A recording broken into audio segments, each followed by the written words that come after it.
Before we dive in, consider this. Online, you'll sometimes see people toss around phrases like, Rosamund Pike is the most indecent woman alive. But what does that even mean? Tonight we're unpacking that claim, stripping away the sensationalism, and clarifying what those images, performances, and reactions actually represent. Stick with me to the final half minute, the part that completely flips that label and gives you a practical lens to use whenever you see headlines like this. Let's start by setting the stage. The word indecent isn't just loud, it's lazy. It's a shortcut people use when they want immediate attention without offering substance. Rosamund Pike is an accomplished actress known for choosing bold roles and wearing sophisticated, sometimes striking red carpet looks. That may create chatter, sure. But noise isn't truth. So here's a simple question to ask whenever you react to a dramatic costume, a daring pose, or a striking still image. Are you responding to the character, the styling, or the actual person? Most of the time, the label indecent says more about our cultural biases than about the woman being judged. Now think about how these buzzwords spread. One standout photograph, a dress, a stance, an angle, gets shared with a clickbait caption like, "You won't believe this."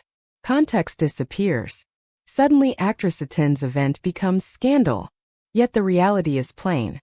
She was at a public event, dressed appropriately, poised, and doing exactly what's expected at a venue built around spectacle, fashion, and cameras.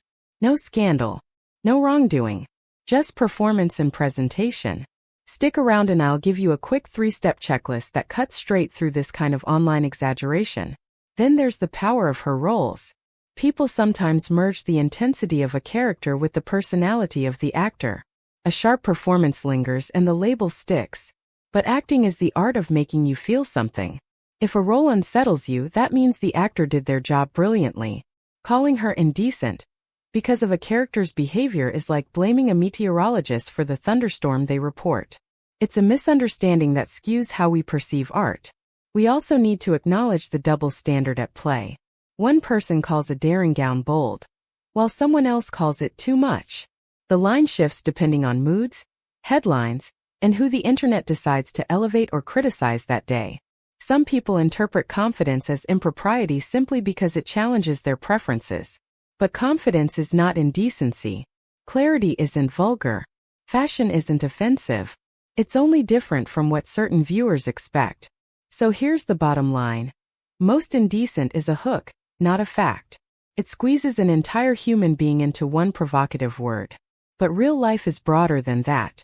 Rosamund Pike's work speaks to skill, intention, versatility, and professionalism. She shows up prepared. She chooses roles that spark discussion.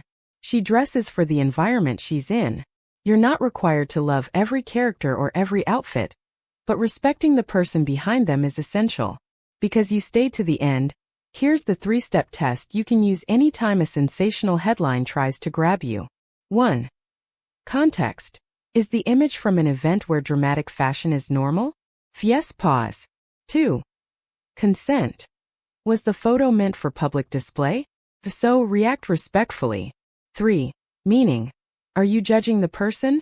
Or are you reacting to a role, an outfit, or someone else's narrative layered on top of the image? Run those 3 checks and the hype falls away, leaving clarity. So, is Rosamund Pike the most indecent woman in the world? Absolutely not. That phrase exists to grab your attention, not to tell you the truth. If this helped clear the fog, drop your thoughts using the 3-step test, and tell me what catches your eye first in a red carpet photo. The pose, the clothing, or the atmosphere. And if you want more thoughtful, balanced breakdowns like this, make sure to like, share, and subscribe so you never miss what's next.